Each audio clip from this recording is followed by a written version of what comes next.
বাগেরহাটে সংসদীয় আসন পুনর্বিন্যাসের প্রতিবাদে বিক্ষোভ। বাগেরহাট থেকে এইচ নান্টু রিপোর্টে বিস্তারিত। বাগেরহাটে সংসদীয় 4টি আসন বহাল রাখার দাবিতে জেলা নির্বাচন কমিশনের অফিসের সামনে অবস্থান ও বিক্ষোভ করেছে সর্বদলীয় কমিটি। মঙ্গলবার সকালে অনুষ্ঠিত এই কর্মসূচিতে কমিটির শত শত নেতাকর্মী অংশগ্রহণ করেন। এ সময় সর্বদলীয় কমিটির কো-কনভেনার এম.এ. সালাম বলেন, আমরা এখন আছি জেলা নির্বাচন কমিশনের অফিসের সামনে।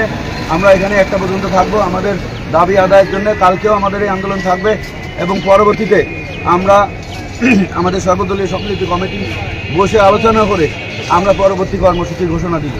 আমাদের সেই 4টি আসন তারা ফিরিয়ে দেয়নি, 3টি আসনই রেখেছে। আমরা একদিকে আইনি লড়াই লড়ছি। আমরা ইতিমধ্যে রিট করেছি, হয়তো রিটের শুনানি আজকে বা কালকে হবে। আমরা আশা করি কালকে, আজকে না হলেও কালকে অবশ্যই হবে। এবং আমাদের যে লক্ষ্য, আমরা 4টি আসন ফেরত চাই।